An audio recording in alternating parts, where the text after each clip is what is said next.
Hello friends, welcome back to our channel. तो friends, आज हमारे अल्टरनेटिंग करंट का लेक्चर नंबर 8 और आज के लेक्चर में हम पढ़ने वाले हैं resonance in alternating currents means AC circuits. ठीक है, उसके बाद हमारा दूसरा टॉपिक होगा आज का क्वालिटी फैक्टर।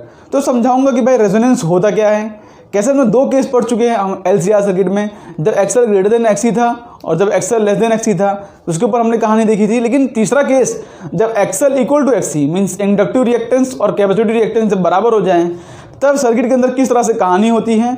और उसके ऊपर से हमारा जो नेक्स्ट टॉपिक होगा आज का वो होगा क्वालिटी फैक्टर। तो ये दोनों टॉपिक्स आज हम डिटेल में अंडरस्टैंडिंग लेने वाले हैं। ठीक है, तो नोट्स बनाओ और क्वेश्चन साथ इसको पॉज करके ट्राई करो। तो इतने इन्फॉर्मेशन के साथ शुरू करते हैं अपना लेक्चर।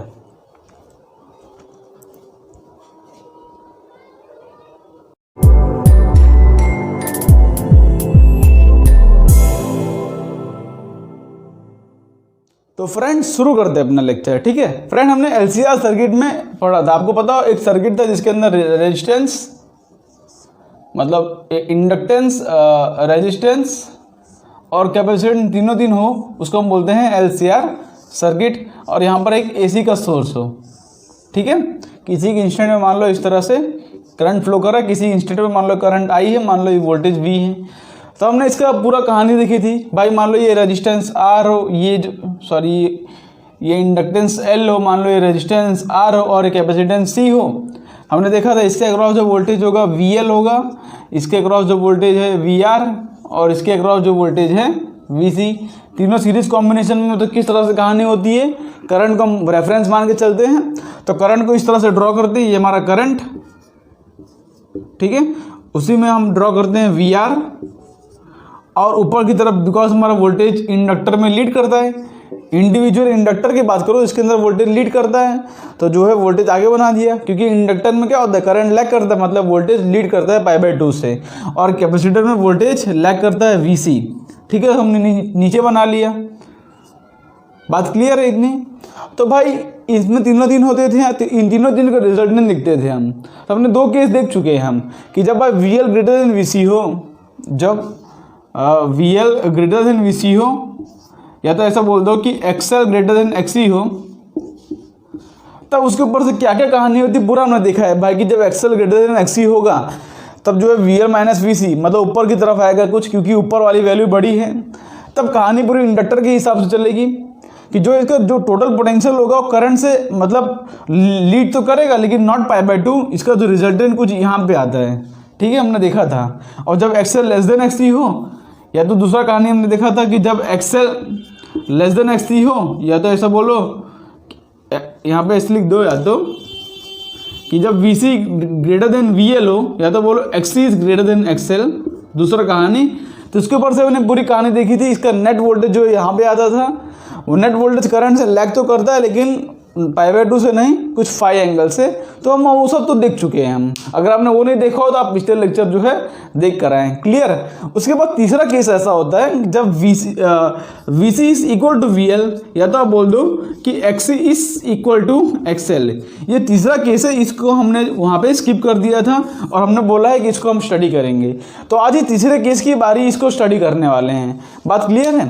तो शुरू करते हैं अपना टॉपिक। ओके, तो यहाँ पे जो है इसको मैं रफ कर देता हूं। अब आगे बढ़ते हैं हम थोड़ा सा। ठीक है, तो हमारा तीसरा केस होगा व्हेन, या तो ऐसा बोलो VL is equal to VC, या तो ऐसा बोलो और XL is equal to XC। तो हमारा तीसरा कंडीशन होता है जब VL इक्वल टू VC और XL इक्वल टू XC हो जाता है। तो उस समय ध्यान से देखो, ये VL है और ये मेरा VC, ये मेरा VR, ये VL, ये VC, भाई दोनों इक्वल हैं। और देखो VL की वैल्यू क्या होती है, VL की वैल्यू होती है I इंटू XL और VC की वैल्यू होती है I इंटू XC। बात क्लियर है? तो भाई दोनों मतलब ध्यान से देखोगे कि VL और VC इक्वल, हम तीसरा केस ले रहे हैं तो VL और VC इक्वल तो है मैग्नीट्यूड में, लेकिन डायरेक्शन वाइज अपोजिट है। तो ये दोनों कैंसिल आउट हो जाएंगे और इसका जो नेट वोल्टेज आएगा, नेट वोल्टेज V वो in the direction of VR आ जाएगा। देखो ध्यान से भाई, VL और VC कैंसिल हो गया, नेट वोल्टेज कहाँ गया, इसके डायरेक्शन में आ गया ना, क्योंकि ऊपर और नीचे कोई वोल्टेज रह ही नहीं गया, ये दोनों कैंसिल आउट हो गए। तब हमारा जो net voltage equal to V आ गया। मतलब हमारा इस समय देखो ध्यान से, हम लिखते थे ना यहाँ पे कि V इक्वल टू क्या लिखते थे हम, कि VR का होल स्क्वायर प्लस हम लिखते थे VL माइनस VC का होल स्क्वायर, इस तरह लिखते थे हम। तो यहाँ पे VL इक्वल टू VC हो गया, तो ये टर्म हमारा जो है 0 हो जाएगा। तो हमारा देखो नेट वोल्टेज यहाँ पे V स्क्वायर नेट वोल्टेज आ रहा है, ध्यान से देखोगे तो V इक्वल टू VR आ जाता है हमारा। बात क्लियर। हमारा नेट वोल्टेज जो है मतलब सिर्फ नेट वोल्टेज देखो ध्यान से करंट के फेज में हो गया। हमारा ये करंट होता है ना, करंट हम एक्स एक्सिस में ड्रॉ करते हैं, तो नेट वोल्टेज देखो करंट के फेज में आ गया, ना ही वो लीड कर रहा है ना ही लैग कर रहा है, सीधा करंट के फेज में आ गया। या तो ऐसा बोल दो कि नेट वोल्टेज जो है रजिस्टिव वोल्टेज की एक्ट कर रहा है, मतलब रजिस्टर का जो वोल्टेज होता है करंट के फेज में वही हो रहा है, बिकॉज VL और VC वाला तो कैंसिल हो गया। क्लियर। और इम्पीडेंस की बात करें Z की, तो Z का फॉर्मूला क्या आता था, Z का फॉर्मूला आता था under root of R square plus XL minus XC का होल स्क्वायर। तो यहाँ पे जब XL इक्वल टू XC हो जाएगा तब ये दोनों टर्म हमारे 0 हो जाएंगे और Z की वैल्यू क्या हो जाएगी, इक्वल टू R। यहाँ पे देखो ध्यान में सर्किट में कि पूरा सर्किट ऑटोमेटिकली रेजिस्टिव सर्किट में कन्वर्ट हो गया, कि नेट इम्पीडेंस रेजिस्टेंस के बराबर हो गया, नेट वोल्टेज रेजिस्टिव वोल्टेज के बराबर हो गया। क्लियर। मतलब करंट और वोल्टेज दोनों आगे सेम फेज में, करंट और वोल्टेज दोनों आगे सेम फेज में। तो यहाँ पे अगर हम मैक्सिमम करंट की इक्वेशन लिखें, यहाँ पे अगर मैं देखो यहाँ पे ये मेरा नेट वोल्टेज V और यहाँ पर ये हमारा करंट, ठीक है, और यहाँ पे ये हमारा VR, सब कुछ यहाँ पे ये, ठीक है, मतलब V इक्वल टू VR हो गया और दोनों करंट के फेज में आ गए। तो यहाँ पे करंट मैक्सिमम करंट की इक्वेशन लिखो तो क्या लिखते थे, V0 बाय Z लिखते थे। तो यहाँ पर लिख सकता हूँ V0 क्या है मेरा VR, या तो ऐसा बोल दो V इक्वल टू हो गया VR अपन Z इक्वल टू क्या हो जाएगा यहाँ पे R, Z इक्वल टू क्या हो गया R। तो यहाँ पर ये मेरे करंट की वैल्यू लिख सकते हो आप, Z की जगह पर R रख दो, V की जगह पर VR रख दो। ये जो हमारा कंडीशन होता है इसको हम बोलते हैं रेजोनेंस का कंडीशन। क्या बोलते हैं इसको हम, रेजोनेंस का कंडीशन। जब XL इक्वल टू XC हो जाए, जब XL इक्वल टू XC हो जाए तो ये जो कंडीशन होता है इसको हम बोलते हैं रेजोनेंस। अब वो रेजोनेंस कौन सी फ्रीक्वेंसी पर होता है उसको हम निकालते हैं, ठीक है। XL इक्वल टू XC ये कंडीशन को क्या बोलते हैं हम, रेजोनेंस कंडीशन, रेजोनेंस कंडीशन। भाई ध्यान से देखो, पहले कभी VL बड़ा होता था, कभी VC बड़ा होता था, लेकिन कोई ऐसी फ्रीक्वेंसी आती है जहां पर क्या होता है कि VL और VC दोनों बराबर हो जाते हैं। मतलब ये बहुत रेयर होता है लेकिन होता है कि ऐसा कंडीशन जहां पे VL और VC जो है एग्जैक्टली बराबर हो जाए। उस कंडीशन में क्या होता है कि भाई ध्यान से देखोगे कि VL और VC का वोल्टेज कैंसल आउट हो गया, नेट वोल्टेज जो है रेजिस्टेंस के अक्रॉस हो गया। अब ध्यान से देखोगे यहाँ पे कि Z है, बताओ Z की मैक्सिमम वैल्यू कि Z की मिनिमम वैल्यू है। भाई जब यहाँ पे कोई ना कुछ टर्म होता तो यहाँ पे R स्क्वायर के साथ कुछ और टर्म आता, उसका स्क्वायर पॉजिटिव भी आता, ये जो है ना, अब यहाँ पे लेकिन ये टर्म 0 हो गया तो यहाँ पे ये टर्म कैंसल आउट हो गया। मतलब ये जो है ना Z की मिनिमम वैल्यू है, मिनिमम वैल्यू ऑफ इम्पीडेंस, ऐसा बोल दो, मिनिमम वैल्यू ऑफ इम्पीडेंस। मतलब सर्किट के अंदर रेजिस्टेंस मिनिमम है ना। ध्यान से देखोगे अगर यहाँ पे ये कुछ टर्म होता तो कुछ ना कुछ होता है यहाँ पे टर्म, और Z की वैल्यू कुछ बड़ी आती, लेकिन ध्यान से देखोगे कि Z की वैल्यू सिर्फ इक्वल टू R आ रही, मतलब मिनिमम वैल्यू पे आ गए हैं हम। सबसे कम से कम सर्किट के अंदर रेजिस्टेंस कम से कम हो गया। पता अगर रेजिस्टेंस कम से कम हो जाए तो क्या करंट ज़्यादा ज़्यादा हो नहीं जाएगा। करंट का फॉर्मूला क्या है, V अपॉन Z। करंट का फॉर्मूला क्या है, ध्यान से देखोगे, इसको नोट कर लो आप। और करंट का फॉर्मूला क्या है, V अपॉन Z। अगर ये Z मिनिमम है तो I करंट क्या हो जाएगा, ये मैक्सिमम हो जाएगा कि नहीं। इस समय LCR सर्किट में इस समय ऐसा होगा कि सर्किट के अंदर मैक्सिमम करंट फ्लो कर रहा होगा। मतलब पहले क्या धीरे धीरे करंट फ्लो कर रहा था, अचानक एक ऐसा कंडीशन है जहाँ की XL इक्वल टू XC हो गया, उस समय सडनली सर्किट में बहुत ज़्यादा करंट फ्लो करने लगा, बहुत ज़्यादा करंट फ्लो करने लगा, ठीक है। तो वो फ्रीक्वेंसी, कौन सी फ्रीक्वेंसी जिस पे रेजोनेंस होता है, एक्सएल इक्वल टू एक्सी हो जाए, उस पर कौन सी फ्रीक्वेंसी पे होता है उसको हम निकालते हैं। उसको निकालना बहुत ईजी होता है, क्लियर। लेकिन आपको समझना है कि रेजोनेंस होता क्या है, आपको फॉर्मूला नहीं रट लेना है। आपने देखा होगा बुक में कि omega equal to under root of 1/LC होता है, वो तो ठीक है, फॉर्मूला आपने देखा है, लेकिन आपको फॉर्मूला रटना नहीं, आपको समझना है भाई होता क्या है रेजोनेंस। तो ये होता है रेजोनेंस कि जब Z की वैल्यू मिनिमम हो, जब सर्किट में इंपीडेंस मिनिमम हो और करंट हो जाए मैक्सिमम, उस समय सर्किट के अंदर मैक्सिमम करंट फ्लो करेगा। मतलब पहले धीरे धीरे करंट फ्लो कर रहा था, जैसे Z मिनिमम हुआ, जैसे यहाँ पे XL इक्वल टू XC हुआ, सर्किट के अंदर अचानक बहुत ज़्यादा करंट फ्लो करने लगा। क्लियर है बात। तो निकालते हैं भाई वो कौन सी फ्रीक्वेंसी है जिस पे ये कहानी हो रही है। तो ध्यान से देखो यहाँ पर क्या है कि XL इक्वल टू XC है। XL की वैल्यू लिख सकता हूँ मैं ओमेगा L, और XC की वैल्यू लिख सकता हूँ मैं 1/ωc। यहाँ पे ओमेगा ऊपर लेके आऊँ तो हो जाएगा ओमेगा स्क्वायर इक्वल टू हो जाएगा 1/LC। आपको पता होगा कि जो ओमेगा की वैल्यू होती है इक्वल टू होती है 2πf, ठीक है। चलो इसको मैं अभी यूज़ करूँगा, लेकिन यहाँ से ओमेगा की वैल्यू क्या हो जाएगी, ओमेगा इक्वल टू हो जाएगी 1/√LC। ओमेगा की वैल्यू क्या हो जाएगी 1/√LC। या तो फ्रीक्वेंसी निकालना चाहो तो ओमेगा की जगह रख दो 2πf, तो 2π नीचे चला जाएगा तो हो जाएगा 1/2π√LC। ये हमारी हो जाएगी फ्रीक्वेंसी की वैल्यू। ये आपने फॉर्मूला देखा भी होगा, अगर आपने टेक्स्ट बुक रीड किया होगा तो ओमेगा इक्वल टू ये फॉर्मूला लिखा होता है। लेकिन कैसे आता है भाई कि XL इक्वल टू XC हो जाता है, XL इक्वल टू XC। तो यहाँ से ओमेगा इक्वल टू 1/ωc, तो ये फ्रीक्वेंसी आ जाती है। अच्छा, जिस फ्रीक्वेंसी पर मतलब रेजोनेंस होता है, या जिस ओमेगा की वैल्यू पर रेजोनेंस होता है, उसको हम ओमेगा नॉट से रिप्रेजेंट करते हैं, ठीक है। किससे रिप्रेजेंट करते हैं, ओमेगा नॉट से, या फ्रीक्वेंसी बोलो फ्रीक्वेंसी नॉट से। ओमेगा नॉट क्या दिखा रहा है भाई, ऐसी फ्रीक्वेंसी जहाँ पर XL इक्वल टू XC हो जाए, या तो ऐसा बोल दो ऐसी फ्रीक्वेंसी जहाँ पर करंट मैक्सिमम हो, इसको हम बोलते हैं रेजोनेंट, या तो इसको हम बोलते हैं रेजोनेंट फ्रीक्वेंसी। रेजोनेंट फ्रीक्वेंसी,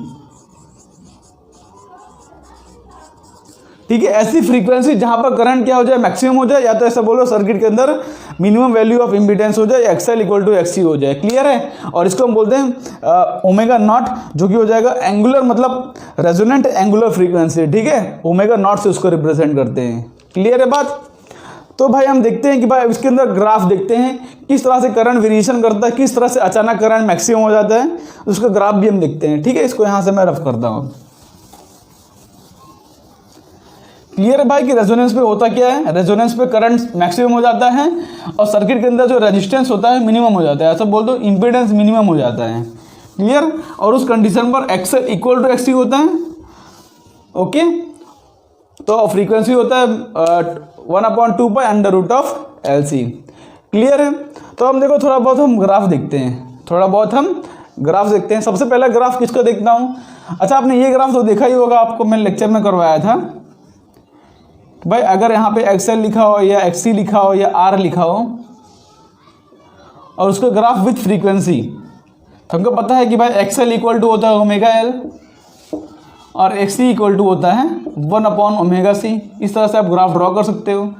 और रेजिस्टेंस जो होता है वो तो फ्रीक्वेंसी पर डिपेंड ही नहीं करता, तो रेजिस्टेंस का ग्राफ तो सीधा मतलब स्ट्रेट लाइन, वो फ्रीक्वेंसी पर डिपेंड ही नहीं करता, वो कांस्टेंट रहेगा, ठीक है। ये रेजिस्टेंस का ग्राफ है। और XL क्या होता है ओमेगा L। जैसे जैसे आप फ्रीक्वेंसी बढ़ाओगे, जैसे जैसे देखो ओमेगा की वैल्यू क्या होती है 2πf, तो जैसे जैसे फ्रीक्वेंसी आप बढ़ाओगे, जैसे जैसे XL बढ़ता जाएगा, तो XL का ग्राफ कुछ इस तरह से होता है। ये मेरा XL का ग्राफ है। क्लियर। और XC क्या होता है, XC 1/ωc। जैसे जैसे ओमेगा बढ़ाओगे आप, XC घटता रहेगा, ओमेगा बढ़ाओगे तो XC घटेगा, मतलब, और ओमेगा 0 रखोगे तो XC इन्फाइनाइट आएगा। देखो ओमेगा 0 XC इन्फाइनाइट, ठीक है। और ओमेगा इन्फिनिट रखोगे तो XC 0 हो जाएगा। तो यहाँ पे इस तरह से ग्राफ बना दो, इसका इस तरह से इसका ग्राफ बना दो। और ऐसी फ्रीक्वेंसी जहाँ पर XL इक्वल टू XC हो जाए, ये फ्रीक्वेंसी, इसको हम बोलते हैं ओमेगा नॉट, या तो ऐसा बोल दो F नॉट, ठीक है। ये F नॉट क्या है, अगर फ्रीक्वेंसी ग्राफ ड्रॉ करूँ, या तो ओमेगा का भी ग्राफ ड्रॉ कर सकते हो। ओमेगा और फ्रीक्वेंसी दोनों ग्राफ सेम ही आएगा, बस दोनों डायरेक्टली प्रोपोर्शनल है। ये हमारा जो हो जाएगा ओमेगा नॉट। ऐसी एंगुलर फ्रीक्वेंसी, या तो ऐसी एंगुलर फ्रीक्वेंसी जहाँ पर XL इक्वल टू XC हो जाए। ध्यान से देखो यहाँ पर ये XL ग्राफ, XC ग्राफ, ये दोनों इक्वल हो गए। अच्छा रेजिस्टेंस भी यहाँ पर आ सकता है, लेकिन जरूरी नहीं कि आ सके। रेजिस्टेंस ऊपर भी हो सकता है, नीचे भी हो सकता है, इसमें पास भी कर सकता है। रेजिस्टेंस से कोई लेना देना नहीं है इसका। मतलब क्या बोलते हैं, रेजोनेंट फ्रीक्वेंसी जहाँ आती है उसका रेजिस्टेंस से कोई लेना देना नहीं है। रेजिस्टेंस कहीं भी हो सकता है, चाहे ऊपर हो नीचे हो, उसके बाद क्लियर है। हाँ लेकिन भाई जो करंट निकालोगे उसके बाद करंट का फॉर्मूला क्या होगा? करंट का फॉर्मूला होगा V/Z, या तो ऐसा बोलोगे V/R ही बचेगा, Z की वैल्यू इक्वल टू R हो जाती है। ये हमारा मैक्सिमम करंट है। तो मैक्सिमम करंट वो रेजिस्टेंस पर डिपेंड करता है, वो बात तो सही है। मतलब रेजोनेंट फ्रीक्वेंसी कब आती है उससे करंट से कोई लेना देना नहीं है, लेकिन उससे रेजिस्टेंस से कोई लेना देना नहीं है। लेकिन जब क्या बोलते हैं मैक्सिमम फ्रीक्वेंसी आ गई, ठीक है, मतलब angular XL equal to XC हो गया, उसके बाद जो करंट आता है उसके अंदर रेजिस्टेंस रोल प्ले कर रहा है। आप फॉर्मूले में भी देख सकते हो। बात क्लियर? इतनी बात आप ध्यान रखना, कभी कभार क्वेश्चन में पूछ लेते हैं डायरेक्टली। ओके, लेकिन भाई ओमेगा फ्रीक्वेंसी की वैल्यू में पता हो कोई रेजिस्टेंस का टर्म आ रहा है? देखो 1/√, क्या बोलते हैं, √LC। इसमें जो है कोई रेजिस्टेंस का टर्म नहीं आ रहा, मतलब एंगुलर फ्रीक्वेंसी डिपेंड नहीं करती उस पर, रेजिस्टेंस पर, लेकिन करंट मैक्सिमम करंट डिपेंड करता है। देखो V/R, ये रेजिस्टेंस पर डिपेंड करता है, because Z equal to R हो जाता है ना। क्लियर है? तो हमारा पहला ग्राफ था जो कि था कि XL XC R versus omega. दूसरा ग्राफ ड्रॉ करते हैं भाई, मतलब सर्किट में इम्पीडेंस Z का ग्राफ किस तरह से वेरी करेगा जब XL इक्वल टू XC हो जाए। ठीक है, Z का ग्राफ किस तरह से वेरी करेगा हम देखते हैं। व्हेन XL इक्वल टू, या तो ऐसा बोलो हम पूरा निकाल लेते हैं और वो पॉइंट निकाल लेंगे। ठीक है, Z वर्सेस किसका निकालो मैं? Z versus omega. ओके, तो यहाँ पर देखो Z का ग्राफ ड्रॉ करता हूँ और यहाँ पर मैं ओमेगा का ग्राफ ड्रॉ करूँगा, और यहाँ पर ये क्या है Z। ठीक है, तो यहाँ पर Z का फॉर्मूला लिखो। Z का फॉर्मूला क्या होता है? Z का फॉर्मूला होता है √R² plus ω/L minus 1/ω/C का होल स्क्वायर। इस तरह से ग्राफ बना सकते हो आप Z का। तो ध्यान से देखोगे, अगर आप ओमेगा इक्वल टू 0 पुट करोगे, तो ये टर्म हमारा 0 और ये टर्म हमारा इन्फानाइट। देखो ध्यान से, ये टर्म 0 हो जाएगा और 1/0 ये टर्म हमारा इन्फानाइट हो जाएगा। तो ओवरऑल Z की वैल्यू बहुत हाई आ रही है, मतलब ओमेगा इक्वल टू 0 पर Z की वैल्यू बहुत हाई आ रही है। क्या चेक करो ध्यान से, ओमेगा 0 पुट करो, ये 0 हो जाएगा और ये 1/0 हो जाएगा इन्फानाइट। तो यहाँ पे इन्फानाइट का स्क्वायर प्लस R² बहुत हाई वैल्यू आएगी। और आप omega equal to infinity put करो, ध्यान देखो, omega equal to infinity put करोगे तो ओमेगा ये ऊपर वाला इन्फिनिटी हो जाएगा और 1/∞ 0 हो जाएगा, लेकिन अभी भी इन्फिनिटी बच रहा है। तो अभी भी Z की वैल्यू बहुत हाई आ रही है, अभी भी Z की वैल्यू हाई आ रही है। भले आप चाहे 0 पुट चेक करो भाई, बाद में चेक करो, Z की वैल्यू हमेशा हाई आ रही है। बात क्लियर है? देखो ध्यान से, चाहे आप ओमेगा इक्वल टू 0 पर चेक करो, Z की वैल्यू हाई है, ओमेगा टू इन्फिनिटी पर चेक करो, Z की वैल्यू हाई है। क्लियर है? लेकिन अब और जब क्या बोलते हैं XL इक्वल टू XC हो जाएगा, मतलब ओमेगा इक्वल टू ω0 हो जाएगा। जब ओमेगा इक्वल टू ω0 हो जाएगा, Z की वैल्यू आ रही है इक्वल टू R, Z की वैल्यू इक्वल टू R आ रही है, मतलब Z जो है अपनी मिनिमम वैल्यू पर जा रहा है। Z जो है अपनी मिनिमम वैल्यू पर जा रहा है, लेकिन पहले मैक्सिमम था, बाद में मैक्सिमम है, लेकिन एक समय अपनी मिनिमम वैल्यू पर जा रहा है। ठीक है, Z की वैल्यू हाई मतलब समझ लो इक्वल टू इन्फानाइट हो जाएगी, इक्वल टू इन्फानाइट, मतलब t इक्वल टू 0 पर भी इन्फानाइट है, t इक्वल टू मतलब ओमेगा इक्वल टू इन्फानाइट पर भी इन्फानाइट है, लेकिन एक समय मिनिमम पर जा रहा है। जिसका ग्राफ को जिस तरह से याद, तो देखो इस तरह से ग्राफ बना सकते हैं। मतलब कि देखो, जब ओमेगा की वैल्यू 0 है तब Z की वैल्यू इन्फानाइट है, जब ओमेगा की वैल्यू इन्फिनिटी होगी तब भी Z की वैल्यू इन्फानाइट होगी, लेकिन एक समय अपनी मिनिमम वैल्यू पर जा रहा है। और ये हमारी जो होगी, ये ओमेगा इक्वल टू होगी ω0 पर, और ये जो वैल्यू होगी Z की जो वैल्यू होगी, ये Z इक्वल टू R हो जाएगी ना। बात क्लियर है? ये हमारी फ्रीक्वेंसी है ओमेगा इक्वल टू ω0 पर। ये हमारा ग्राफ हो गया Z वर्सेस ओमेगा का। मतलब ओमेगा इक्वल टू 0 पर जब फ्रीक्वेंसी 0 हो तभी इन्फानाइट, जब फ्रीक्वेंसी बहुत हाई है तभी भी इन्फानाइट, और एक ऐसा समय आ रहा है जब यहाँ पर ओमेगा इक्वल टू ω0 हो रहा है। बात क्लियर है? अच्छा, करंट का ग्राफ ड्रॉ कर लें तो करंट का ग्राफ किस तरह से ड्रॉ करेंगे? तो करंट का ग्राफ तो जस्ट इसका उल्टा हो जाएगा। ध्यान से देखो भाई, ये यहाँ पे जो है इसका उल्टा हो जाएगा, बिकॉज करंट का फॉर्मूला क्या होता है? I इक्वल टू होता है V/Z। तो जब Z इन्फानाइट है तब करंट 0, जब Z इन्फिनिट है तब करंट जीरो, अब यहाँ पे भी करंट जीरो, लेकिन बीच में करंट अपने मैक्सिमम वैल्यू पर जाएगा। तो करंट का ग्राफ ड्रॉ करेंगे अगर विथ फ्रीक्वेंसी, यहाँ पे करंट वर्सेस ओमेगा का ग्राफ ड्रॉ करूँ तो इस तरह से उसका ग्राफ आता है। ठीक है, किस तरह से ग्राफ आएगा देखो ध्यान से, omega equal to omega naught पर मैक्सिमम हो जाएगा, omega equal to omega naught पर ये मैक्सिमम हो जाएगा। अपनी ये जो वैल्यू है करंट की, ये मैक्सिमम वैल्यू है। लेकिन ध्यान से देखो कि t इक्वल टू जीरो पर, मतलब ओमेगा इक्वल टू जीरो पर, t इक्वल टू नहीं, ओमेगा मतलब फ्रीक्वेंसी जीरो होगी तब करंट जो है जीरो होगा, और फ्रीक्वेंसी बहुत हाई होगी तभी भी करंट जीरो होगा, because inversely proportional to z है ना। तो ध्यान से देखो, अब ग्राफ में देखो ध्यान से, जब omega equal to omega naught हो रहा है तब देखो करंट अपनी मैक्सिमम वैल्यू पर है, तब करंट अपनी मैक्सिमम वैल्यू पर है, बिकॉज उसके अंदर z मिनिमम है तो करंट बन गया अपनी मैक्सिमम वैल्यू। अच्छा बताओ, omega equal to omega naught से पहले क्या होगा और omega equal to omega naught के बाद क्या होगा? तो अब देखो उसको लिखता हूँ, उसको आप नोट कर लो। ये ग्राफ मैं इसको रफ कर देता हूँ, इसको आपने नोट कर लिया होगा। अब ये ग्राफ को ऊपर ड्रॉ करके इसके दो केस लिख लो जो कि इंपॉर्टेंट है, क्या पता डायरेक्टली एग्जाम में क्वेश्चन में आ जाए।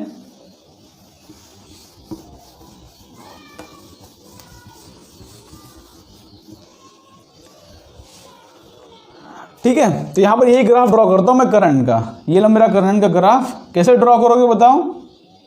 ये करंट, ये वर्सेस ओमेगा, तो इस तरह से ग्राफ बनेगा इसका। क्लियर है? इस तरह से। अच्छा जीरो मत कर देना भाई, क्योंकि देखो मैंने जीरो नहीं टच किया है, क्योंकि पता है भाई, क्योंकि z जब मिनिमम भी होगा, z जब मिनिमम भी होगा तभी भी कुछ ना कुछ होगा। हाँ इन्फिनिट पुट करोगे तब जीरो होगा, मतलब z इन्फिनिट हो जाएगा तो करंट जीरो हो जाएगा, लेकिन z इन्फिनिट तो हो ही नहीं रहा बिकॉज r की वैल्यू अपनी मिनिमम से मिनिमम वैल्यू जा रही है। लेकिन जब z बहुत इन्फिनिट हो जाएगा तब करंट जीरो हो जाएगा, मतलब इस तरह से इसका ग्राफ बनेगा। ये देखो, और यहाँ पे ये वैल्यू जो है ये है मेरी मैक्सिमम वैल्यू ऑफ करंट, और ये मेरा आई मैक्सिमम कब आ रहा है? जब ओमेगा इक्वल टू है ओमेगा नॉट। चलो ठीक है, तो omega equal to omega naught पर क्या होगा? करंट इज मैक्सिमम और z इज मिनिमम। इतनी बात तो क्लियर है ना? लेकिन omega less than omega naught पे क्या होगा भाई? जो omega is less than omega naught, omega is less than omega naught, omega जब ओमेगा नॉट से कम होगा तब बताओ अब क्या कहानी होगी? तब तो भाई ओमेगा जब ओमेगा नॉट से कम होगा तब हमारा जो क्या बोलते हैं z की वैल्यू क्या आएगी, या तो बोलो करंट की वैल्यू क्या आएगी? करंट की वैल्यू होगी v upon under root of R square plus यहाँ पे एक्सएल माइनस एक्सी का होल स्क्वायर, यही होगी ना। तो जब omega equal to omega naught होगा तो यहाँ पे एक्सएल देखो, एक्सएल का फॉर्मूला क्या आएगा? एक्सएल का फॉर्मूला ओमेगा एल और एक्सी का फॉर्मूला हो जाएगा ओमेगा सी, यही तो होगा। सॉरी, एक्सी का फॉर्मूला क्या हो जाएगा? 1 अपॉन ओमेगा सी। तो ध्यान से देखो यहाँ पे कि ओमेगा नॉट से कम है, मतलब एक्सएल जो, मतलब ओमेगा देखो कम हो रहा है, मतलब एक्सएल की वैल्यू क्या है? इस कम है, एक्सएल की वैल्यू कम है। और एक्सी अगर ओमेगा कम होगा, देखो ध्यान से, ओमेगा नॉट से कम होगा ओमेगा, मतलब इस यहाँ की बात कर रहा हूँ, ओमेगा नॉट से कम है तो ये वैल्यू कम है, तो एक्सी की वैल्यू इसमें क्या हो रही है? ज़्यादा है। मतलब इस केस में एक्सी ग्रेटर देन एक्सएल है, इस केस में XC is greater than XL है। मतलब यहाँ पे कैपेसिटर जो है, कैपेसिटर डोमिनेट करेगा, और जब कैपेसिटर डोमिनेट करता है तब क्या होता है? तब करंट लीड करता है। ठीक है, तब क्या होता है? करंट लीड करता है। बात क्लियर है? तो ग्राफ के इस साइड, मतलब ग्राफ के इस साइड करंट लीड कर रहा है, किससे? वोल्टेज से। अब कितना लीड कर रहा है बताओ? फॉर्मूला लगा के निकाल सकते हो भाई, tan फाइन निकाल सकते हो, सब कुछ निकाल सकते हो। और जब omega greater than omega naught होगा, मतलब इसकी कहानी बात करूं, सेकंड केस, जब यहाँ पे ये तो पहला केस है मेरा और ये मेरा सेकंड केस है, जो ओमेगा इसकी बात कर रहा हूँ, जो omega greater than omega naught होगा तब क्या होगा? यहाँ पे एक्सएल की वैल्यू देखो ध्यान से, एक्सएल की वैल्यू बढ़ रही है क्योंकि ओमेगा की वैल्यू बढ़ गई ना, ओमेगा की वैल्यू ओमेगा नॉट से बढ़ गई तो एक्सएल वैल्यू इंक्रीज हो गई। और एक्सी की वैल्यू क्या होगी? अगर नीचे का टर्म बढ़ेगा तो एक्सी की वैल्यू होगी डिक्रीज करेगी। मतलब यहाँ पे क्या होगा? एक्सएल ग्रेटर देन एक्सी होगा, तब क्या होगा? तब भाई क्या बोलते हैं, इंडक्टर डोमिनेट करेगा। है ना, इंडक्टर डोमिनेट करेगा ना। और उस केस में क्या होगा, करंट लैग करेगा, करंट लैग वोल्टेज। क्लियर, मतलब इस साइड जो होगा करंट क्या करेगा, लैग करेगा। तब खुद से सोच के निकाल सकते हो, कभी भी क्वेश्चन आए ध्यान से तब निकाल सकते हो भाई कि ओमेगा ओमेगा नॉट से बड़ा होगा तब क्या होगा, ओमेगा ओमेगा नॉट से कम होगा तब क्या होगा, और इस तरह से आप ग्राफ बना सकते हो। क्लियर है बात। तो ग्राफ किस तरह से बनाया जाए आपको क्लियर हो गया। अच्छा, अब एक दूसरा टर्म होता है जो कि होता है क्वालिटी फैक्टर। क्या होता है वो टर्म, क्वालिटी फैक्टर। एक्चुअली भाई जब करंट मैक्सिमम हो जाता है तो सर्किट के अंदर सोचो करंट मैक्सिमम हो जाए, मतलब सर्किट जो है बहुत विगरसली एक्ट करने लगता है। जब करंट बहुत ज़्यादा मैक्सिमम हो जाए सर्किट के अंदर तो बहुत ज़्यादा करंट फ्लो करने लगता है उस समय सर्किट के अंदर। और वो जो फ्रीक्वेंसी होती है उस फ्रीक्वेंसी को बोलते हैं रेजोनेंट फ्रीक्वेंसी। ये खाली करंट के अंदर नहीं होता, ये आपने पढ़ा होगा, मतलब वेव चैप्टर में आपने पढ़ा होगा, उधर भी ऐसा होता है कि भाई जब क्या होते हैं कि नेचुरल फ्रीक्वेंसी मीट कर जाती है दूसरी फ्रीक्वेंसी से, तब वहाँ पर रेजोनेंस आता है और तब बहुत विगरसली वाइब्रेशन होता है, उसको हम बोलते हैं रेजोनेंस, जब करंट सडनली बहुत ज़्यादा मैक्सिमम हो जाए। क्लियर है। तो एक टर्म होता है जो कि होता है क्वालिटी फैक्टर। क्या होता है टर्म, क्वालिटी फैक्टर, जो एग्जाम में आता है डायरेक्टली। तो बहुत डीपली समझने की जरूरत नहीं है, लेकिन इसका फॉर्मूला आप नोट कर लो, बिकॉज फॉर्मूला बेस्ड क्वेश्चन आते हैं। ठीक है। ये क्वालिटी फैक्टर क्या दिखाता है पता है, मतलब कि भाई हम बहुत से इंस्ट्रूमेंट यूज़ करते हैं, जैसे कि मान लो रेडियो ट्यूनिंग हो गया, उसमें क्या होता है कि भाई आसमान से बहुत सारी वेव्स आती हैं। अब ऊपर ऊपर समझ लो, आसमान से बहुत सारी वेव्स आती हैं, तो रेडियो कैप्चरिंग जो डिवाइस होता है वो तो सारी वेव्स को कैप्चर करता है। लेकिन हम तो सुनते हैं, अब रेडियो चालू करते हो तो आप पता सिग्नल करते हो, तो आप कोई ना कोई एक वेव सुनते हो उसके अंदर, भाई कोई ना कोई साउंड, हाँ ये साउंड आ रहा है, ये बिग एफएम है, ऐसा कोई अलग अलग साउंड आते हैं। तो वो साउंड मतलब जो है कैप्चर करता है और कोई पर्टिकुलर साउंड हमको सुनाई देता है। बात क्लियर है। वो डिवाइस कैप्चर करेगा सारे फ्रीक्वेंसीज को, लेकिन हमको सुनाई देता है कोई पर्टिकुलर फ्रीक्वेंसी। तो पर्टिकुलर फ्रीक्वेंसी सुनाई क्यों देता है हमको, बिकॉज वो वाली जो फ्रीक्वेंसी है ना, उसने जो अपनी रेजोनेंस फ्रीक्वेंसी पर है उस समय, तो उसका करंट जो है मैक्सिमम होता है, इसलिए वो वाला हमको जो है रेडियो सुनाई देता है, बाकी नहीं सुनाई देते हैं।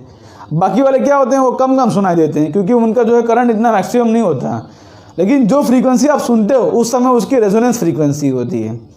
और क्वालिटी फैक्टर दिखाता है भाई कि कितना अच्छे से आपको सुनाई दे रहा है। भाई जितना ज़्यादा मतलब उनका करंट, जितना अच्छे से करंट मैक्सिमम हुआ होगा, सोचो यहाँ पे करंट अगर ऐसे बना दूँ तब तो यहाँ पे बहुत सारे करंट, ये मैक्सिमम है, लेकिन ये जो है मतलब देखो ये भी कुछ मैक्सिमम होगा, ये उससे कम है लेकिन ज़्यादा कम नहीं है। लेकिन अगर मैं ऐसे बनाऊँ तो देखो यहाँ पे करंट मैक्सिमम है लेकिन उसके बाजू वाला बहुत कम है। बात क्लियर है। इसलिए मतलब ये कितना पतला से पतला हो गया, कितना इसका बैंडविड्थ पतला हो जाए, उसको हम बोलते हैं क्वालिटी फैक्टर, जो कि हम डिफाइन करते हैं। ध्यान से देखोगे इनके बीच का जो विड्थ होता है उसको हम बोलते हैं बैंडविड्थ। यहाँ पे ये जो विड्थ होता है उसको हम बोलते हैं बैंडविड्थ। लेकिन क्वालिटी फैक्टर लिख लो, कोई बहुत ज़्यादा जरूरी नहीं है आपको, लेकिन तो भी लिख लो यहाँ पे कि क्वालिटी फैक्टर। एग्जाम में, बोर्ड एग्जाम में, जेईई मेंस में डायरेक्टली क्वेश्चन आते हैं इसके ऊपर। तो इसका फॉर्मूला होता है voltage across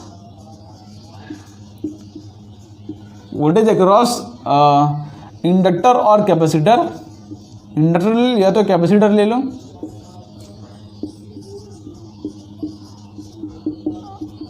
at resonance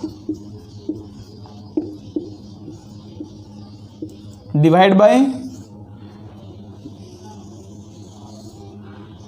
net potential. तो नेट पोटेंशियल तो भाई वी आर का हो गया जब एक्सएल ग्रेटर नहीं। ये कहानी कब होती पता है, जब एक्सएल इक्वल टू एक्सी हो जाए तभी होती है। हाँ ये कहानी।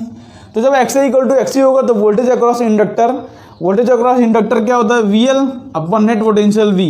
ये होता है हमारा क्वालिटी फैक्टर, ये होता है हमारा क्वालिटी फैक्टर वीएल। अब वीएल की वैल्यू क्या होती है, आई नॉट इंटू एक्सएल, और वी की वैल्यू क्या होती है, आई नॉट इंटू आर। तो यहाँ से कैंसिल होके एक्सएल अपॉन आर इसकी वैल्यू होती है। ठीक है, एक्सएल अपॉन आर, इसको लिख सकते हो आप ओमेगा एल अपॉन आर, इसको आप ओमेगा नॉट बोल सकते हो। ठीक है, क्या बोल सकते हो, ओमेगा नॉट। तो इस केस में क्या आ गया, ओमेगा एल अपॉन आर। और जब एक्सी की बात करूँ तो वही same quality factor equal to लिख सकते हो आप कि वी सी अपॉन वी, और लिखा है ना, चाहे इसका लिखो चाहे इसका लिखो। तो यहाँ पे हो जाएगा I naught into XC upon हो जाएगा R, I naught into R, तो आई नॉट से आई नॉट कैंसिल, तो एक्स की वैल्यू हो जाएगी 1 अपॉन ओमेगा सी आर, इसको बोलते ओमेगा नॉट, हमारी फ्रीक्वेंसी हो जाएगी ओमेगा नॉट। अच्छा, जब फ्रीक्वेंसी दी हो ना तब ये फॉर्मूला यूज़ करना आप, जैसे कि ओमेगा नॉट दिया हो तब ये फॉर्मूला यूज़ करना, लेकिन जब आर एल सी तीनों तीन दिया हो तब आपको कौन सा फॉर्मूला यूज़ करना है, ध्यान से ओमेगा नॉट की जगह पर पुट कर दो 1 upon under root of L C equal to हो जाएगा एल अपॉन आर, ये हो जाएगा 1 अपॉन आर, ध्यान से को इसको अंडर रूट में ले जाऊंगा तो हो जाएगा under root of L by C, ये एल स्क्वायर हो जाएगा, एक एल से एल कैंसिल, ये फॉर्मूला हो जाएगा। वैसे इसमें भी निकालोगे सेम ही फॉर्मूला आएगा, जब आर एल सी हो तीनों दिया हो तो ये फॉर्मूला यूज़ करना 1 upon R under root of L by C, और जब खाली मतलब ओमेगा नॉट फ्रीक्वेंसी दी हो तब देखना इंडक्टेंस दिया है कि कैपेसिटेंस, उसके हिसाब से फॉर्मूला यूज़ कर लेना। क्लियर है?